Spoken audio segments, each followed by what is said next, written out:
قرآن پڑھنے کا مکروہ وقت کون سا ہے؟ جس طرح نماز کے لیے حکم ہے کہ مکروہ وقت میں نماز نہ پڑھی جائے، تو کیا قرآن کے لیے بھی کوئی مکروہ وقت ہے جس میں قرآن پڑھنا منع ہے؟ محمد مبشر یو پی سے۔ جناب محمد مبشر صاحب، قرآن کی تلاوت کا کوئی مکروہ وقت نہیں، البتہ کچھ حالتیں ایسی ہیں جن میں قرآن کی تلاوت جائز نہیں۔ جیسے آپ حالت جنابت میں اگر ہیں، غسل فرض ہے آپ کے اوپر، تو آپ زبانی بھی قرآن نہیں پڑھ سکتے۔ حیض کی حالت میں عورت زبانی بھی قرآن نہیں پڑھ سکتی، اور بے وضو اگر آپ ہیں تو قرآن پڑھ سکتے ہیں زبانی، لیکن قرآن کو ہاتھ نہیں لگا سکتے۔ تو باقی قرآن پڑھنے کا کوئی مکروہ ٹائم نہیں ہے، سارے وقتوں میں قرآن کی تلاوت جائز ہے۔ ہمارے جو مؤذن صاحب قاری رشید، اللہ ان کی مغفرت فرمائے، ان کے درجات کو بلند فرمائے، 40 سال سے زیادہ اس مسجد کی انہوں نے خدمت کی۔ تو میں جب اس مسجد میں تقریباً 15-16 سال پہلے آیا، تو یہاں میں نے سوچا کہ میں یہاں بیانات کا سلسلہ شروع کروں، درس حدیث دوں، واعظ کروں۔ ہوتا ہے نا، انسان سوچتا ہے کہ بھئی انتظامیہ سے مشورہ بھی ہوا کہ ہفتے میں کتنے دن درس ہوگا، کب ہوگا، کیسے ہوگا۔ تو یہاں ہمارے قاری صاحب تھے، جو قاری رشید صاحب جن کا انتقال ہو گیا، یہ مؤذن تھے۔ انہوں نے مجھے کہا کہ آپ کے آنے کے بعد مجھے ایک خواب آیا ہے، جب آپ یہاں آئے ہیں تو مجھے ایک خواب آیا۔ میں نے کہا جی کیا خواب آیا؟ اول تو مجھے کوئی کہہ دے نا مجھے خواب آیا ہے، تو میں کہتا ہوں ابھی ٹائم نہیں ہے ہمارے پاس، پتہ نہیں کیا سنا رہا ہوگا بیٹھ کے، لیکن بس میرا بھی موڈ اچھا ہوگا تو میں نے کہہ دیا ہاں جی بتائیں۔ کہنے لگے میں نے خواب میں دیکھا کہ میں اور آپ، یعنی وہ اور میں، کہیں جنگل میں جا رہے ہیں، کہیں سفر پہ۔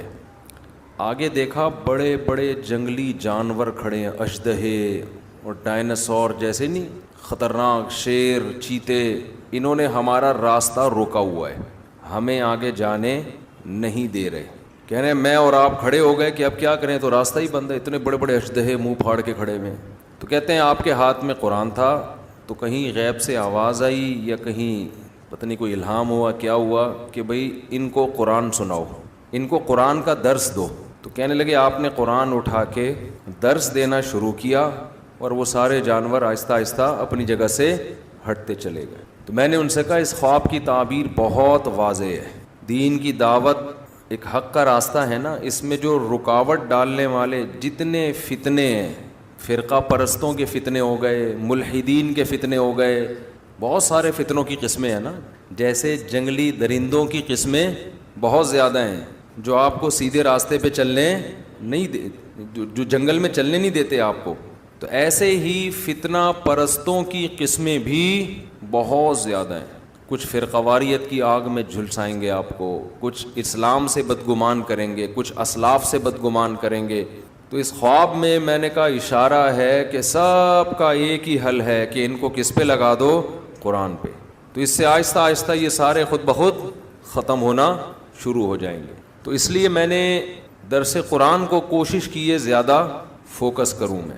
پھر قرآن میں بھی آج کل مسئلہ یہ ہے کہ جو قرآن جس کے دماغ میں کچھ ہوتا ہے نا، وہ اس کے حساب سے قرآن سناتا ہے۔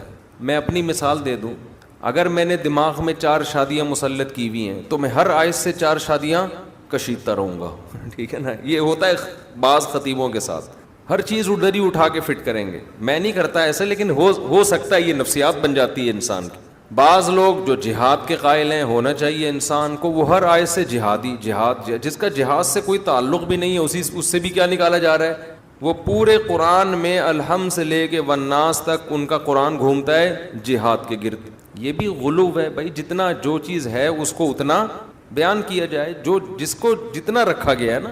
کوئی اس کو پورا تبلیغ پر، کوئی پورا سیاست پر، کوئی خلافت پر۔ اب تو سیاسی جماعتیں ایک دوسرے پہ فتویٰ لگانے میں بھی قرآن کا سہارا۔ آپ کا آدمی جب وہ غلطی کرے اس پہ قرآن کی آیتیں فٹ نہیں کرتے، جیسے ہی مخالف پارٹی نے وہ غلطی کی قرآن پڑھ کے سنانا۔ فرقہ پرست بھی یہ کام کرتے ہیں۔ آپ کی مخالف رائے پہ کوئی عالم چلا گیا تو فوراً یہودیوں کے علماء والی جو آیتیں ہیں وہ اپنے مخالفین علماء پہ فٹ کرنا شروع کر دی کہ یہود و نصارہ کے مولوی یہی کرتے تھے، آج یہ مولوی بھی۔ تو ہر آدمی کوشش کرتا ہے اپنی جو ایک جس کو کہتے ہیں نا فرسٹریشن، جو ایک ٹھڑک ہوتی ہے، وہ ٹھڑک کس طریقے سے پوری کر رہا ہوتا ہے، لیبل کس کا لگ رہا ہوتا ہے، قرآن کا۔ تو میں نے یہ ارادہ کیا تھا، اچھا ڈاکٹر اسرار احمد رحمہ اللہ تعالیٰ کی ایک اچھی بات یہ لگی کہ ان کے درس میں یہ عنصر کم نظر آیا. میں یہ نہیں دعویٰ کرتا کہ بالکل بھی نہیں تھا, ان کے بھی اپنے کچھ نظریات تھے جو وہ درس میں لاتے رہتے تھے, لیکن اتنی بات ہے کہ انہوں نے قرآن کے وہ مضامین جو قرآن نے بہت اہتمام سے بیان کیے, ان مضامین کو انہوں نے بہت زیادہ ہائی لائٹ کیا ہے. تو بہرحال میں نے اور بھی علماء ہیں, لیکن ہمارے علماء کا مسئلہ یہ ہے کہ وہ میڈیا پہ نہیں ہیں, ان کے درس اپنی مسجدوں کے اندر محدود ہیں. حضرت مولانا سرفراز خان صفدر صاحب رحمہ اللہ تعالی گجرانوالہ کے بہت بڑے عالم نہیں علامے تھے, وہ اتنے بڑے عالم کہ آپ ان کی کتابیں پڑھو آدمی حیران ہو جاتا ہے کہ کیسا علم اللہ نے اور تحقیق کیسی دی تھی ان کو. جب میں نے ان کی کتابیں پڑھی نا تو میں نے کہا بھائی یہ ایک صفحہ لکھنے میں کم سے کم 1.5 سے 2 مہینہ لگا ہوگا, جو ریسرچ ان کی ایک ایک پیج پر ہوتی ہے, جبکہ مکتبہ شاملہ بھی نہیں تھا, گوگل بھی نہیں تھی.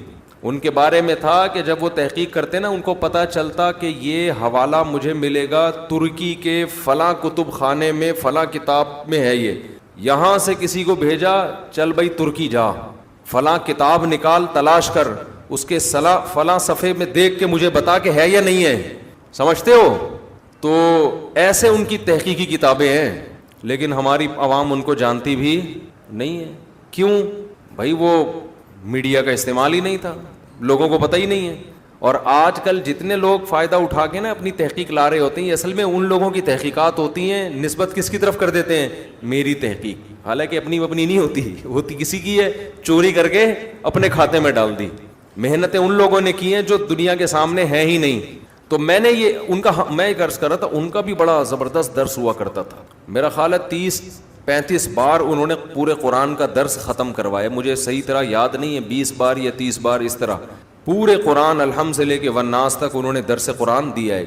تو میں نے ارادہ کیا کہ ہم فوکس کس کو کریں گے؟ درس قرآن کو. اور اس درس میں جو اللہ نے جو چیز بار بار کہی ہے میں بھی وہ چیز بار بار بیان کروں گا. اس میں جو مضامین قرآن ہائی لائٹ کرتا ہے نا, جس انداز سے اس کو اسی طرح سے ڈیفائن, تو انداز اس انسان اس کو اپنے اسٹائل میں کرتا ہے, مثالیں تو اپنی دے گے نا, لیکن اس سے ہٹنا نہیں ہے.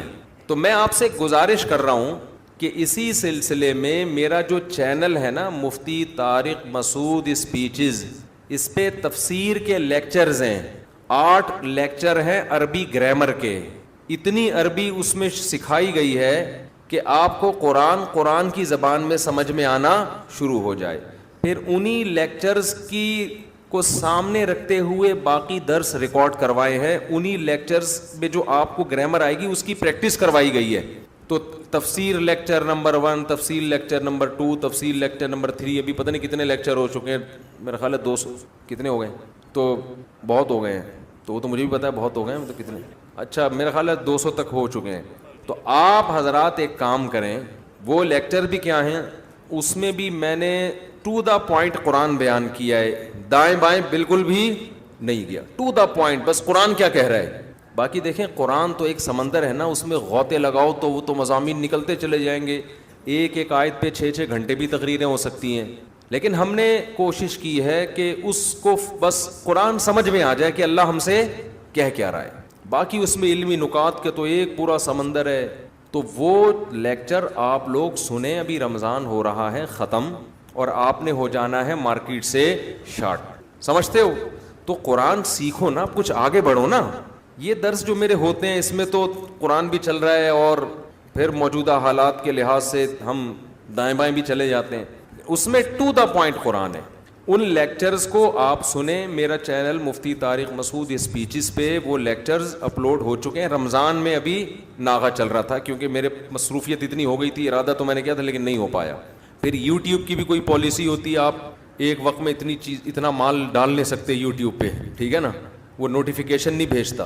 تو اس چینل کو سبسکرائب بھی کر لیں, اس کا فائدہ یہ ہوگا کہ آپ کو نوٹیفیکیشن مل جائے گا, سمجھتے ہو. اور بیل آئیکن پہ کلک کرنا نہ بھولیے, وہ ہم نے یوٹیوب سے جب بھی کسی چینل پہ جاؤ نا آتا ہے بیل آئیکن پہ کلک کرنا. بھائی تو بول آگے, کوئی چیز ویڈیو ہم دیکھ رہے ہوتے ہیں نا, پہلے وہ اپنی قومی ترانے سنانا شروع کر دیتا ہے, تو آدمی غصہ آتا ہے, بات کر ہمارا ہیڈنگ ہے بیل آئیکن پہ کلک, یہ آٹو پہ آیا ہوا ہوں میں وہاں سن کے نا.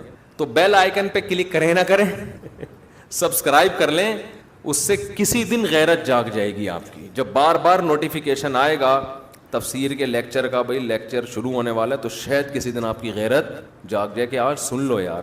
اور وہ سنجیدہ لوگوں کے لیے. دیکھو اڑا اوڑی والے دنیا میں بہت ہیں، جذباتی لوگ دنیا میں بہت ہیں. آپ کو ایسے لوگ ملیں گے ہو ہاں روئے دھوئے نماز میں ایسے تہجد میں لگے ہوئے ہیں، اگلے دن مارکیٹ سے شارٹ. نبی صلی اللہ علیہ وسلم کو وہ عمل محبوب تھا جو نبی فرماتا، حضرت عائشہ فرماتی تھی تھوڑا ہو لیکن پابندی کے ساتھ. تو وہ ہفتے میں صرف 3 دن اپلوڈ ہوتا ہے، پیر، منگل اور بدھ کو. اس درس کی خاصیت یہ ہے کہ بالکل سہل انداز میں عوامی اسٹائل میں ہے، وہ گاڑھا اور پیچیدہ نہیں ہے. میری عادت ہوتی ہے میں وہ کام نہ کروں جو دوسرے پہلے کر چکے ہیں، وہ کام کرو جو دوسرے نہیں کر رہے. ہمارے ہاں یہ بھی ہوتا ہے نا، ایک آدمی ایک کام کر رہا ہے، آپ نے ٹانگ اڑا کے، جب ایک محلے میں مسجد بنی ہوئی ہے اسی کے ساتھ آپ دوسری مسجد کیوں بنا رہے ہو بھائی؟ یہ غلط ہوتا ہے نا، وہاں بناؤ جہاں نہیں ہے مسجد. تو میری عادت یہ ہوتی ہے کہ جو کام پہلے آلریڈی ہو چکا ہے میں وہ نہ کروں. تو جب میں نے یہ تفسیر کے لیکچر ریکارڈ کرنے کا ارادہ کیا، مجھے پتا تھا اس میں بہت ٹائم لگے گا، لیکن ہم نے کہا اب تک یوٹیوب پہ اس طرز کے تفسیر قرآن کے لیکچر موجود نہیں ہیں. اگر کوئی پورا قرآن سن کے سمجھنا چاہتا ہے اور تھوڑا چاہتا ہے کہ مجھے عربی بھی آ جائے، تو میری تحقیق سے پتا چلا ہے کہ ایسے لیکچرز ابھی تک موجود نہیں ہیں. ڈاکٹر اسرار احمد کے ہیں لیکن وہ اس طرز کے نہیں ہیں، وہ الگ انداز کے، اس کی اپنی افادیت ہے. تو الحمد سے لے کے والناس تک کوئی اگر قرآن سمجھنا چاہے گا، میں انشاءاللہ امید سے کہتا ہوں کہ اگر وہ اس طرز پہ سنے گا نا تو آہستہ آہستہ عربی سے اس کو اتنی مہارت ہو جائے گی کہ خود بخود آگے قرآن سمجھ میں آنا شروع ہو جائے گا. تو وہ لیکچر سنا کریں تمیز سے. 40 منٹ کا ہوتا ہے، روزانہ ایک ٹائم متعین کر لیں یار، ہینڈ فری لگا کے ہم نے بیٹھ جانا ہے، اور کوشش کریں قرآن سامنے رکھ کے پڑھیں. سمجھتے ہو؟ ایک پین بھی رکھ لیں، اس پہ چھوٹے چھوٹے نوٹس بھی لکھتے رہیں. اور قرآن 15 لائنوں والا ہو یا 17 لائنیں والی، جو قرآن ہو وہ پھر ہمیشہ وہی رہے. یہ بھی ایک اصول یاد رکھ لیں، زندگی بھر قرآن کی تلاوت کا معمول بنائیں ایک جیسا قرآن. اس کا بڑے فائدے ہیں، کیا ہیں یہ بات لمبی ہو جائے گی. یعنی آپ اپنے لیے گھر میں جس قرآن پہ تلاوت کریں نا، قرآن آتے ہیں زیادہ تر 15 لائنوں والے یا 16 لائنوں والے. 17 کا تو میں نے ویسے ہی کہہ دیا، 16 والے. اب ایسا نہ کوئی 17 والا تلاش کر رہا ہوں. تو میں نے چونکہ 15 لائنوں والوں سے حفظ کیا ہے، میں جہاں بھی دنیا میں جاتا ہوں 15 لائنوں والا قرآن تلاش کرتا ہوں. اس سے کیا ہوتا ہے، لاشعور میں آپ کے یہ بیٹھ جاتا ہے یہ والی آیت یہاں ہے. ٹھیک ہے نا، اس کا یہ مفہوم ہے. اگر آپ روزانہ مصحف بدلتے رہیں گے تو آپ کنفیوز رہیں گے، یاد کرنے میں بھی آسانی ہوتی ہے. تو ایک قرآن لے لیں 15 والا یا 16 والا. 15 والا لے لیں اس لیے کہ میں نے 15 سے یاد کی ہے. ٹھیک ہے نا، اور آج کل زیادہ وہی چل رہا ہے. اس میں تراویح کا حساب رکھنا بڑا آسان ہوتا ہے 15 لائنز والے قرآن میں. تو وہ آپ نے لے کے سامنے رکھ لیا. تھوڑا سا ہمت کر لو، کچھ انسان کے بچے بن جاؤ. اور آپ نے ایک پین رکھ لیا کان پہ، کتنا اچھا لگتا ہے نا. اور ایک قریب کی نظر کمزور ہے تو ایک ناک پہ تھوڑا سا چشمہ ٹکا لیا، اور بیگم سے کہا ذرا تصویر لے کے مجھے بتاؤ کیسا لگ رہا ہوں میں. اچھے لگیں گے آپ، پہلی دفعہ آپ لگیں گے کوئی پڑھا لکھا آدمی ہے. ٹھیک ہے، اور لے کے آپ بیٹھ گئے، بھائی کیا کہہ رہے ہیں مولانا صاحب. ٹھیک ہے نا، نوٹ کر لیا. اس کے ویورز کم ہیں. کم کیوں ہیں کہ سنجیدہ لوگ ہی سنتے ہیں نا 40 منٹ. یہاں تو چٹکلے بھی چل رہے ہیں، لطیفے بھی چل رہے ہیں، ہنسی مذاق بھی ہو رہا ہے، پھر عبرت کی باتیں بھی آ رہی ہیں. تو یہاں تو 1 گھنٹہ بھی لوگ نکال لیتے ہیں. وہ 40 منٹ تمیز سے بات لوگوں سے سن نہیں جاتی. تو وہ سن لیں، بہت فائدہ ہوگا. یہ سمجھ کے سن لیں کہ بھئی 40 منٹ کی ایک کلاس ہم روزانہ لے رہے ہیں، اور روز بھی نہیں، ہفتے میں 3 دن. تو اس کی کوشش کریں گے کہ نہیں کریں گے؟ ایک بات تو یہ ہو گئی. دوسری بات، مسائل کے لیے لوگ مسلسل فون کرتے رہتے ہیں. ہم نے پھر ایک یہ آپ لوگوں کے فائدے ہی کے لیے ایک سیٹ اپ بنایا تھا کہ آسک مفتی طارق مسعود، ایک الگ چینل بنایا صرف اور صرف مسائل کے لیے. سمجھتے ہو؟ مینج کیا نا ایک کام کو. مینج اس طرح سے کیا، بھائی کچھ مسائل بار بار پوچھے جاتے ہیں تو کیوں نہ ہم چینل پہ ڈال دینا، تاکہ کوئی دوبارہ ہمیں اس مسئلے کے لیے فون نہ کرے، وہ چینل پہ دیکھ لے. تو آسک مفتی طارق مسعود بھی میرا چینل ہے، اس پہ آپ جائیں گے. اگر آپ نے مسئلہ پوچھنا ہے تو پہلے تو آپ سرچ کر لیں لکھ کے کہ یہ مسئلہ پہلے سے بیان تو نہیں کیا ہوا. بیان کیا ہوا ہے تو پوچھنے کی بالکل بھی ضرورت، بولو نا، نہیں ہے. بیان نہیں کیا ہوا یا کچھ کنفیوژن ہو رہی ہے تو اسی میں مسئلہ پوچھنے کا طریقہ بھی بیان کیا ہوا ہے اسی چینل پہ. آپ جائیں اور اس کے مطابق آپ مسئلہ جو نمبر دیا ہے اس پہ سینڈ کر دیں, آپ کا نمبر انشاءاللہ آ جائے گا, وہ میں ویڈیو ریکارڈ کروا کے بھیج دوں گا. اور اگر کوئی ایسے پرسنل نوعیت کا مسئلہ ہے جو آپ کے لیے چینل پہ پوچھنا ممکن ہی نہیں ہے, آپ کی ساس آپ کو تنگ کر رہی ہے, آپ نام لے کے نہیں بتا سکتے, پکڑے جائیں گے آپ, یہ چھپ کے دوسری شادی کرنے کا آپ کا ارادہ ہے, پکڑے جانے کا شدید خطرہ ہے, تو پکڑے جائیں, میں تھوڑی بچاؤں گا آپ کو ان چیزوں سے. لیکن کوئی ایسا پرسنل نوعیت کا, میں دوسری شادی وادی کی نہیں پوچھ رہا ہوں, اسے بتا رہا ہوں, چھپ کے کرنی ہے سوری, یہ آپ کا ہیڈک ہے, ایسی چیزیں مجھ سے نہ پوچھیں, میں شرعی مسائل بتاتا ہوں. تو پرسنل کوئی ذاتی نوعیت کا مسئلہ حیا کے خلاف ہے تو اس کا بھی طریقہ ہے کہ اس پہ آپ نے کس سے رابطہ کرنا ہے.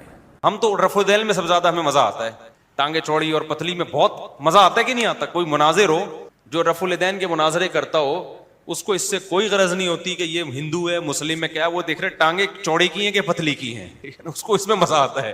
رفع الدین کیا ہے کہ نہیں کیا, آمین زور سے کہیے, آہستہ کہیے. یزید کے بارے میں کیا رپورٹ ہے اس کی, اس کا نظریہ کیا ہے. تو شخصیات کو لے کے یا نمازوں میں چھوٹے موٹے اختلافات کو لے کے ہم تو ان چیزوں کو بہت ویلیو دیتے ہیں. الحمد سے لے کے قرآن جن چیزوں کو ویلیو دیتا ہے وہ اس کے علاوہ ہیں.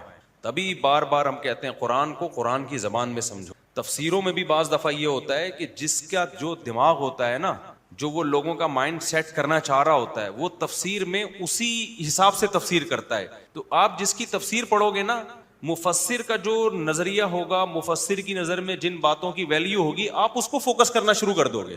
رائٹر کا بڑا اثر پڑتا ہے کہ جس نے لکھی. تاریخ پتہ ہے کیا ہے, ہسٹری میں ہوتا کیا ہے, ہسٹری جب بھی پڑھی جاتی ہے نا, یہ نہیں کہ منہ اٹھا کے جس کی چاہے کتاب پڑھ لو. ہسٹری میں آپ کو دیکھنا پڑتا ہے کہ جس نے کتاب لکھی ہے اس کے اپنے نظریات کیا تھے. بہت زیرک ہو کے ہوشیاری کے ساتھ تاریخ پڑھنی پڑتی ہے, کیونکہ جس کا جو کانسیپٹ ہوتا ہے نا, اگر وہ شیعہ ہے تو ہسٹری ساری شیعہ کے حساب سے لکھے گا, وہ سنی ہے تو ہسٹری ساری سنی کے حساب سے لکھے گا. وہ اگر اس کا ایک خاص نظریہ ہے وہ اس اسٹائل سے لکھے گا, وہ تو آپ کا وہ مائنڈ بن جائے گا اور آپ کہو گے تو ہسٹری سے ثابت ہے. لیکن ہسٹری سے ثابت نہیں ہوتا.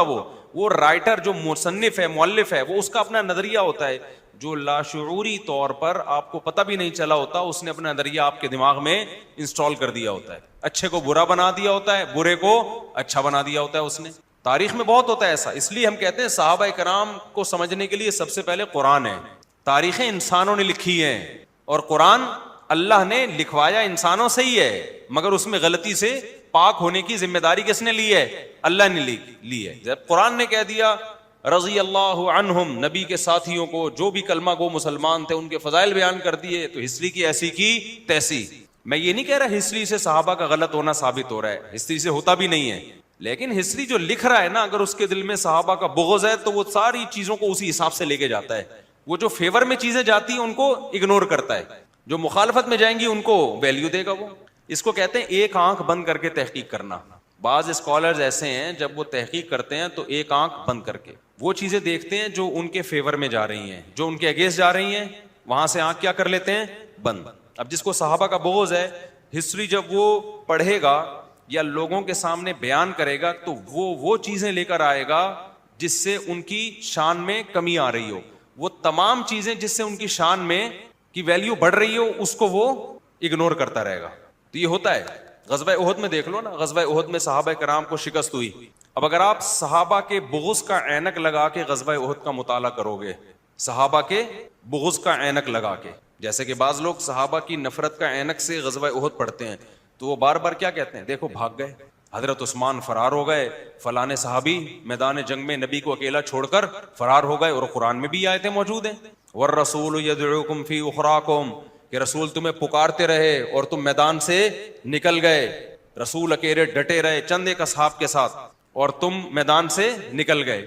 تو یہ والی چیزوں کو ہائی لائٹ کر کے آپ کے سامنے لائے گا کہ ابے بھائی کیا یار, تم کہہ رہے عثمان عشرہ مبشرہ میں سے ہیں, ادھر تو قرآن کہہ رہے ہے کہ یہ بڑے بڑے لوگ میدان جنگ سے فرار ہو گئے. لیکن اگر آپ نیوٹرل ہو کے دیکھو گے نا, بغض نہیں ہوگا, تو آپ کہو گے آگے قرآن کیا کہتا ہے, عفا اللہ عنکم, اللہ نے تمہاری اس خطا کو معاف کر دیا.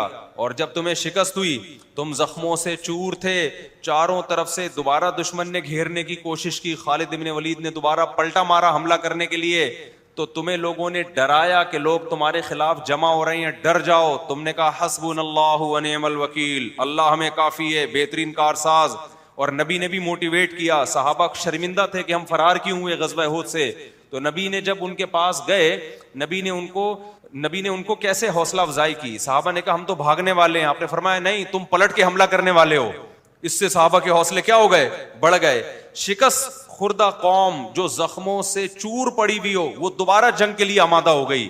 اس کو بھاگنا کہتے ہیں کیا؟ انہوں نے کہا کوئی بات نہیں, آپ نے ہمیں ہمت دلا دی, اب ہم دوبارہ لڑیں گے. اور قرآن نے تسلی دی, تلک الایام نداولها بین الناس, بھائی یہ ایام ہم لوگوں کے درمیان گھماتے ہیں, کبھی فتح ہوتی ہے کبھی شکست. تو شکست کا مطلب ہی یہی ہوتا ہے کہ فرار ہو, تو شکست بھی تو ہوتی ہے کبھی کبھار.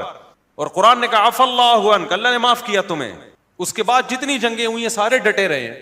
اور اس میں ہمارے لیے ایک سبق دے دیا گیا کہ بھائی جنگ میں بعض دفعہ اتنا سخت حملہ ہوتا ہے کہ بڑے بڑے بہادروں کے قدم اکھڑ جاتے ہیں, یہ نیچرل ہے. ہمیں بھی تو کتنے اسباق مل گئے نا اس سے, کہ اپنے مخلص ساتھی بھی جب بہت سخت شدید جنگ ہو بھائی قدم اکھڑ سکتے ہیں. جب عثمان بن عفان کے قدم اکھڑ گئے تو ہم اور آپ کون ہیں؟ تو اس سے ورنہ ہوتا کیا, آج کہیں لڑائی ہوتی اور کوئی تھوڑی سی شکست ہوتی تو زندگی بھر کے لیے امیدیں ٹوٹ جاتی. ہمارے پاس تو صحابہ کے بھائی وہ بھی اتنا زبردست حملہ ہوا تھا کہ قدم اکھڑ گئے تھے ان کے, لیکن وہ حوصلہ نہیں ہارے, دوبارہ جنگ کے لیے تیار. وہیں سے جنگ کے لیے, یہ نہیں کہ گھر بھاگ کر انہوں نے اگلے دن آئے ہوں, وہیں سے تیار ہو گئے, کوئی بات نہیں, زخموں سے چور ہیں, دوبارہ پتہ چل رہا ہے حملہ, اب ہم نہیں بھاگیں گے, دوبارہ کھڑے ہو گئے. تو اگر آپ نیوٹرل ہو کے اس اینک سے غزوہ احد کا مطالعہ کرو گے تو صحابہ کرام کی محبت کم ہونے کے بجائے اور زیادہ بڑھ جائے گی. آئے تو نا میدان جنگ میں, منافق تو پیچھے ہی بیٹھے رہے, تو باتیں بناتے رہے بیٹھ کے. اور پھر قرآن نے کیا فضائل بیان کیے صحابہ کے, کہا وَيَتَّخِذَ مِنْكُمْ شُهَدَاءَ, اللہ چاہتا تھا تم میں بہت سوں کو شہادت کے مرتبے پہ پہنچائے, تو اس کے بغیر ممکن نہیں تھا. تو اور حسبنا اللہ ونعم الوکیل, یہ دعا ہمیں مل گئی کہ ایسے مصیبت کے موقع پہ کیا کہا جاتا ہے, اللہ کافی ہے, بہترین کارساز ہے, ہم وہ کریں گے جو اللہ رسول کا حکم ہے. غلطیاں صحابہ سے بھی ہو سکتی ہیں, بزرگ سے بھی ہو سکتی ہیں, ان کی توبہ تو دیکھو. ایک صحابیہ سے زنا ہوا, نبی کے پاس آئیں جوہینہ قبیلے کی خاتون کہ یا رسول اللہ مجھ سے زنا ہو گیا, شادی شدہ تھی وہ. نبی نے چہرہ پھیر لیا. اب اگر جس کے دل میں صحابی کا بغض ہوگا نا, وہ اس واقعے کو کیسے بیان کرے گا. دیکھو نبی کا بابرکت دور, زنا پر کتنی شدید وعیدیں, اور شادی شدہ خاتون ہیں پھر بھی کیا حرکت کر رہی ہیں, زنا. وہ اس نیگیٹو پہلو کو کیا کرے گا, ہائی لائٹ کرے. ارے بھائی آج کی پاک دامن ان صحابیہ سے کی خاک کے برابر بھی نہیں ہے جن سے بدکاری ہوئی, مگر ان کی توبہ تو دیکھو کیسی خاندانی ہے. گناہ تو کسی سے بھی ہو سکتا ہے بھائی, اس کے دل میں خوف کتنا ہے ان صحابیہ کے دل میں. نبی کے پاس آئیں, یا رسول اللہ مجھ سے زنا ہو گیا. ظاہر ہے توبہ کی ہے لیکن ان کو چین نہیں آ رہا کہ آخرت میں سزا ملے گی. کوئی دیکھنے والا نہیں ہے, کوئی گواہ نہیں ہے, پی جاتی. نبی کے پاس آئیں, یا رسول اللہ مجھ سے زنا ہو گیا. آپ نے فرمایا, منہ پھیر لیا. دوبارہ آئیں, پھر آپ نے منہ پھیر لیا. تیسری دفعہ دوبارہ حاضر ہوئی, پھر آپ نے منہ پھیر لیا. کتنا بہترین موقع تھا نا جانے کا کہ بھائی نبی تو جب میرا تو جو فرض تھا میں نے ادا کر لیا ہے, جب نبی تو اہمیت ہی نہیں دے رہے میری بات کو, تو بس میں تو اللہ سے کہہ دوں گی. دل میں غم کتنا ہے کہ بھائی ایک دفعہ سزا مل جائے تاکہ بالکل آخرت میں کیا ہو معاملہ نیٹ کل, خوف ہے آخرت کا. پھر چوتھی دفعہ آئی ہیں تو نبی نے فرمایا کہ تمہارے پیٹ میں تو بچہ ہے, تمہیں اگر ہلاک کریں گے, پتھروں سے ماریں گے تو بچہ بھی ضائع ہوگا. یہ نہیں کہا کہ ہم ماریں گے ضرور تمہیں, ایک ہیلا اختیار کیا. وہ صحابیہ گئیں, بچہ پیدا ہو گیا تو بچہ لے کے آئی. یا رسول اللہ یہ دودھ پیتا بچہ پیدا ہو گیا, اب آپ میرے ساتھ مجھے سزا دیں.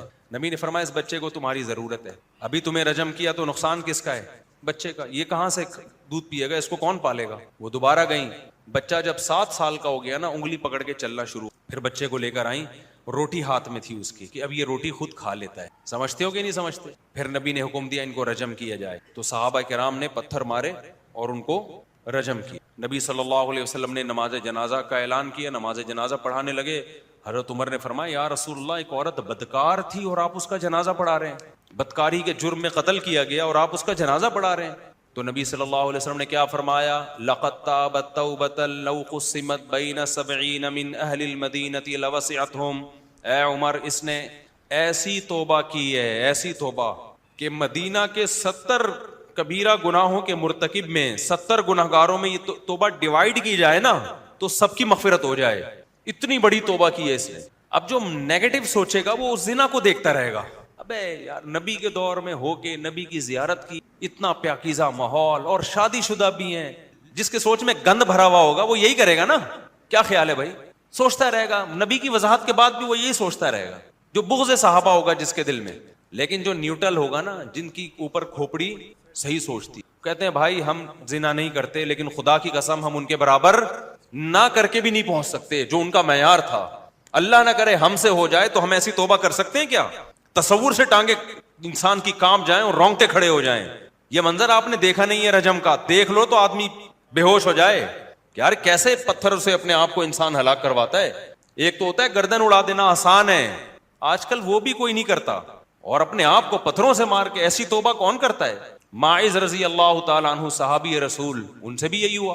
ہوتا یہ تھا کہ بعض لوگوں کو زمانے جاہلیت میں ایک لت پڑ گئی تھی, عادت, جس گناہ کی عادت پڑ جاتی وہ فوراً نہیں چھوٹتا. اسلام لے آئے, توبہ کر لی, لیکن گناہ وہ پھر ہو گیا ان سے, شہوت کا غلبہ ہوا. حضرت ماعز رضی اللہ تعالیٰ عنہ سے خواہش کا غلبہ ہوا. شیطان جب انسان پہ سوار ہوتا ہے تو وہ بالکل اپنے اختیار سے بعض دفعہ باہر ہو جاتا ہے. ان سے زنا ہو گیا, وہ بھی شادی شدہ تھے, وہ بھی نبی کے پاس آئے, یا رسول اللہ مجھ سے زنا ہو گیا, اللہ کا حکم جاری کریں. آپ نے وہاں بھی منہ موڑ لیا, آپ نہیں چاہتے تھے کہ یہ آئیں, بس مقصد ہے توبہ کریں اللہ سے, بس کیوں آ رہے ہیں میرے پاس؟ اللہ نے پردہ ڈال دیا گناہ پہ, پردہ ڈالیں, توبہ کریں. لیکن ان کے دل میں خوف کہ یار یہ دنیا کچھ بھی نہیں ہے, اصل کیا ہے؟ آخرت. پھر دوبارہ آئے, پھر تیسری دفعہ آئے, پھر چوتھی دفعہ آئے, پھر نبی نے حکم دیا ان کو رجم کیا جائے. تو صحابہ ان کو ایک پتھریلی جگہ پہ لے کر گئے. جو حدیث کے الفاظ ہے, جب ان کو پتھر مارنا شروع کیے تو وہ زخموں کی تاب اور درد کی شدت کو برداشت نہیں کر سکے اور بھاگ گئے. ہوتا ہے نا, جب ظاہر ایک انسان کے اختیار سے باہر ہے پتھر کھانا, تو وہ بھاگے ہیں, تو وہ صحابہ کرام ان کے پیچھے, اور بالآخر ان کو گھیر کے رجم کر دیا ان کو. تو نبی صلی اللہ علیہ وسلم کو جب اطلاع ملی کہ وہ بھاگ گئے تھے, تو آپ نے فرمایا ہلا ترکتموہ, اگر وہ بھاگ گئے تھے تو تمہیں ان کو چھوڑ دینا چاہیے تھا, پھر نہیں گھیرنا چاہیے. اسی سے علماء نے مسئلہ استنباط کیا ہے کہ جو گواہوں کے ذریعے سزا ثابت ہو نا, اس میں تو بھاگنے نہیں دیا جائے گا. لیکن ایک آدمی نے خود اقرار کیا ہے تو اس کے بھاگنے کو یہ سمجھا جائے گا جیسے اس نے اس اقرار سے رجوع کر لیا ہے. سمجھ میں آ رہی ہے بات؟ تاکہ حد کو کیا کیا جائے؟ ساقط. شریعت میں حد کوئی پسندیدہ چیز نہیں ہے. حدیث میں آتا ہے ادرؤوا الحدود ما استطعتم, جتنی استطاعت ہے حد کو ساقط کیا جائے گا. ذرا سا بھی شبہ ہوگا حد ساقط ہو جائے گی. تو کیونکہ گواہ سے تھوڑی ثابت ہے, یہ تو خود انہوں نے کہا ہے. تو نبی نے فرمایا کہ جب خود فرار ہو گئے تو چھوڑ دیتے ہیں ان کو تم. لیکن ان صحابی کا حوصلہ دیکھو یار, کتنا بڑا حوصلہ ہے یا نہیں ہے, کہ اپنے آپ کو پتھر کھانے کے لیے پیش کر دیا انہوں نے. تو جس کے دل میں صحابہ کرام کا بغض ہے, اس کو تو ہر چیز الٹی نظر آئے گی. حضرت معاویہ بھی برے لگیں گے اس کو. جس کو بغض نہیں ہے وہ کہے گا بھائی سیدنا معاویہ اور سیدنا علی کا سیاسی اختلاف تھا. حضرت معاویہ حضرت علی کے خلاف بغاوت پہ نہیں آئے تھے. بغاوت یہ ہوتی ہے کہ عوام ریاست پہ حملہ کرے, باغی لوگ ریاست پہ حملہ کریں. حملے میں پہل سیدنا علی نے کی تھی, حضرت معاویہ نے تھوڑی کی تھی. انہوں نے تو اپنا دفاع کیا ہے, اور ان کا مطالبہ بذات خود تو جائز تھا کہ سیدنا عثمان کے قاتلوں کا حساب لو, بھائی ہم ان کے خاندان کے لوگ ہیں. فقط جعلنا لولیہ سلطانا, اللہ کہتے ہیں ہم نے جو ولی ہے مقتول کے اس کو قدرت دی ہے, وہ قصاص لے سکتا ہے. تو ہمیں اللہ نے یہ رائٹ دیا ہے, تو حکومت پہ دباؤ ڈالنے کے لیے بذات خود یہ جائز مطالبہ ہے. اس میں نہ حکومت کی کرسی مقصد ہے, نہ لالچ مقصد ہے. دوسری طرف سیدنا علی کا مطالبہ یہ تھا, بھائی میرے پاس طاقت نہیں ہے قاتلوں کو قصاص لینے کی, اور اگر میں نے آپ کو ایسے ہی چھوڑ دیا تو امت دو ٹکڑوں میں بٹ سکتی ہے, تو آپ کو تلوار کی زور سے ہم بیعت پر مجبور کریں گے. ایک سیاسی اختلاف ہے, اس میں کسی کا مقصد برا نہیں ہے. ہم سمجھتے ہیں کہ حضرت علی برحق تھے, لیکن سیدنا معاویہ ان کی غلطی اجتہادی غلطی تھی, سوچ کی غلطی تھی, رائے کی غلطی تھی. وہ غلطی نہیں تھی جس سے انسان فاسق و فاجر ہو جاتا ہے. لیکن اگر آپ الٹا سوچتے ہو تو کسی نے سیدنا علی کو برا بھلا کہنا شروع کر دیا, اور کسی نے سیدنا معاویہ کو برا بھلا کہنا شروع کر دیا. اہل سنت والجماعت جو ہمیشہ اعتدال پر رہتے ہیں, انہوں نے بڑی اعتدال کی بات کی. بھائی دلائل کی دنیا میں سیدنا علی کا پلڑا بھاری تھا, لیکن سیدنا معاویہ اجتہادی خطا پر تھے. وہ والی خطا نہیں تھی جو گناہ والی خطا ہوتی ہے, جان کر مجرم بنتا ہے. بعض دفعہ انسان ایک رائے قائم کرتا ہے, وہ رائے کیا ہوتی ہے, کبھی صحیح ہوتی ہے کبھی غلط ہوتی ہے. اور یہ جو ہے تقتلہ فئۃ باغیہ, کہ باغی جماعت قتل کرے گی, اس کے درجنوں دفعہ جواب دیے جا چکے ہیں. یہ بہت پرانا قصہ ہو گیا یہ جو ہے نا تقتلہ فئۃ باغیہ. باغی کا مطلب کیا ہے؟ باغی کے مطلب میں 20 مطلب نکلتے ہیں. پھر کیا ان کو حضرت معاویہ کی جماعت نے قتل کیا تھا, یہ خوارج نے قتل کیا تھا جو واقعی میں باغی تھے؟ حضرت لوگ فوراً حدیث پیش کر دیتے ہیں نا کہ حضرت عمار بن یاسر کو تو حدیث میں آتا ہے باغی جماعت قتل کرے گی, باغی جماعت قتل کرے گی نا, تو اس کے تو پتہ چلتا ہے حضرت معاویہ باغی تھے. تو پہلی بات یہ کہ ان کو حضرت معاویہ کے لوگوں نے قتل کیا, یہ ان کی فوج میں جو خوارج تھے انہوں نے قتل کیا. اس کا بھی تو پورا پورا امکان ہے کہ خوارج نے قتل کیا ہو. خوارج واقعی باغی تھے, حضرت علی کے باغی تھے, وہ تو تلوار اٹھاتے تھے حضرت علی کے خلاف. تو دوسرا حضرت معاویہ, اس پہ پھر میں جاؤں گا تو وہ ٹاپک ہی چینج ہو جائے گا نا. ہر بات کا اہل سنت نے جواب دیا ہے, کوئی سنے تو, کوئی سننا ہی نہیں چاہتا. سیدنا معاویہ کا بغض اس کے دل میں بیٹھ گیا ہے, اس کے آگے بات کرنا ایسا ہے جیسے بھینس کے آگے بین بجانا. اور ایک بات پہ تو یہ بالکل ہی چپ ہو جاتے ہیں کہ اگر واقعی سیدنا معاویہ حضرت علی کے باغی تھے, سیدنا معاویہ, اور یہ بغاوت جان بوجھ کر ان کو پتا تھا میں باغی ہوں پھر بھی لڑ رہے تھے, وہ ان کو پتا تھا میں ناجائز کر رہا ہوں, کرسی کا معاذ اللہ کی لالچ ہے مجھے, پھر بھی کر رہے تھے وہ, تو کیا وہ عادل ہو سکتے ہیں؟ بولو, عدل والے ہو سکتے ہیں کیا؟ پھر فاسق نہیں کہلائیں گے وہ؟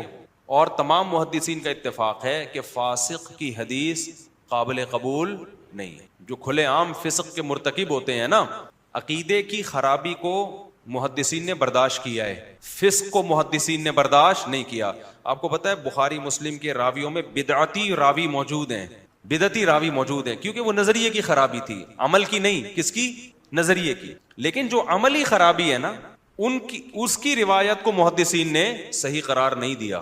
نظریے کی خرابی تو کانسیپٹ کلیئر نہ ہونے سے ہو جاتی ہے نا. انہوں نے کہا اس کا سچ اور جھوٹ سے کوئی تعلق تھوڑی ہے, نظریہ ہی بندے کا ٹھیک نہیں. جیسے ایک غیر مسلم ہے, نظریہ ٹھیک نہیں ہے نا اس کا, لیکن عین ممکن ہے کہ وہ کیریکٹر کا ٹھیک ہو, سچ بولتا ہو, ہے یا نہیں؟ اگرچہ حدیث میں غیر مسلم کی روایت نہیں لی گئی ہے, اس میں معیار اور اونچا رکھا گیا ہے, لیکن ایک جنرلی میں ایک بات کر رہا ہوں کہ ایک آدمی کے کانسیپٹ ٹھیک نہیں ہوتے مگر وہ کیریکٹر کا صحیح ہوتا ہے, جھوٹ نہیں بولتا.